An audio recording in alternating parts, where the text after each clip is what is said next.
మాతృదేవో భవ, పితృదేవో భవ, ఆచార్య దేవో భవ, అతిథి దేవో భవ అని పెద్దలు అంటూ ఉంటారు.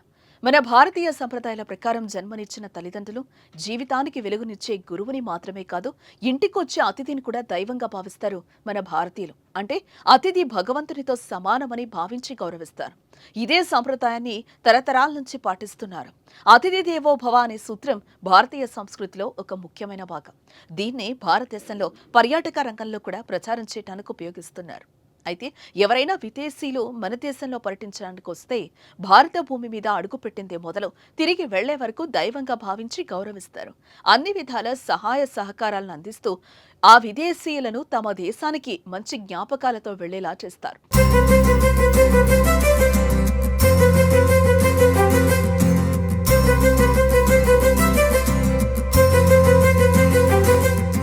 అయితే కొన్నిసార్లు కొంతమంది పర్యాటకులు తులసివనంలో గంజాయి మొక్కల స్వార్థపరుల దుష్ప్రవర్తనను ఎదుర్కోవాల్సి వస్తుంది. ఇలాంటి వ్యక్తుల వలన భారతీయులకున్న మంచి పేరు, దేశ ప్రతిష్ట దెబ్బతింటుంది. ఈ నేపథ్యంలోనే విదేశీయులను మోసం చేసిన ఘటనకు సంబంధించిన ఓ వార్త నెట్టింటో చక్కర్లు కొడుతోంది. తాజాగా ఢిల్లీకి చెందిన ఓ రిక్షా పుల్లర్ సింగపూర్ నుంచి వచ్చిన ఇద్దరు అమ్మాయిలను మోసం చేసిన ఉదంతం సోషల్ మీడియాలో ప్రత్యక్షమైంది. ఈ సంఘటన జామా మసీద్ నుంచి ఎర్రకోట ప్రయాణానికి సంబంధించింది. ఈ ఘటనను సింగపూర్ విదేశీ యువతులు తమ కెమెరాల్లో బంధించి సోషల్ మీడియాలో పోస్టు చేశారు. ఇది ఇప్పుడు ఇంటర్నెట్లో వైరల్ గా మారింది. We got scammed in Old Delhi, India. Sharing here so we can learn from our lesson. At Jama Masjid, we met a driver who pointed out the entrance. We were grateful to him and hired his auto. At Red Fort, he declined payment and told us to pay him later when he picks us up to Chandni Chowk. So we exchanged numbers and WhatsApp him when we were ready. On the way to the spice market, he stopped us at places that we did not ask for. At Karibali, he actually got down his auto and led us to a store by foot. We wanted to explore the area on our own, but he kept telling us to follow him. It turns out he just won us back on his auto. Things turned ugly when we told him that Krishna Market is our last stop with him. ఈ వీడియోను Singapore travel vlogger Sylvia చాన్ ఇటీవల భారతదేశాన్ని సందర్శించిన తన Instagram ఖాతాలో share చేశారు.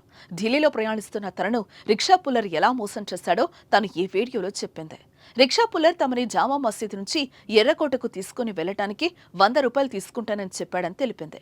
Singapore travel vlogger Sylvia తన friend ఆ రిక్షాలో ఎక్కి ఎర్రకోటకు వచ్చిన అనంతరం రిక్షా పుల్లర్ మాట మార్చి ₹6,000 డిమాండ్ చేయడం ప్రారంభించినట్లు ఆ యువతులు వీడియోలో వెల్లడించారు.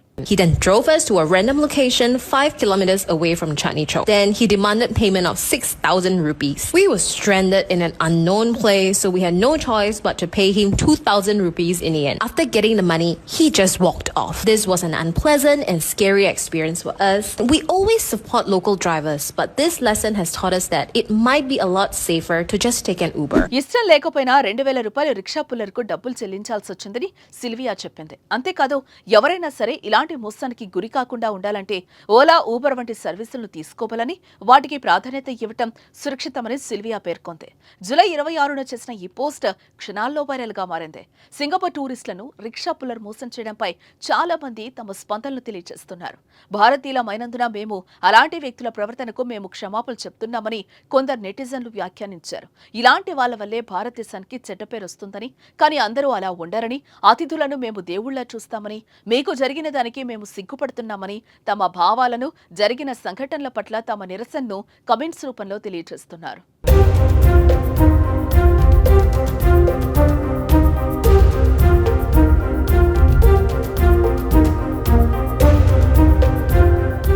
సింగపూర్ నుంచి ఢిల్లీ పర్యటనకు వచ్చిన ఇద్దరు యువతులు ఎదుర్కొన్న ఈ పరిస్థితి దారుణమని, అది సిగ్గుచెట్టని వ్యాఖ్యానిస్తున్నారు.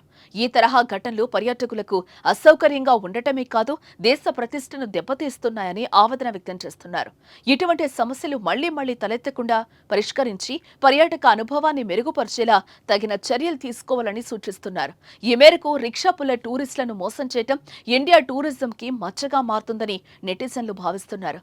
మరి ఇలాంటి ఘటనలు జరగకుండా మున్ముందు ఎలాంటి చర్యలు తీసుకుంటారో చూడాల్సి ఉంది.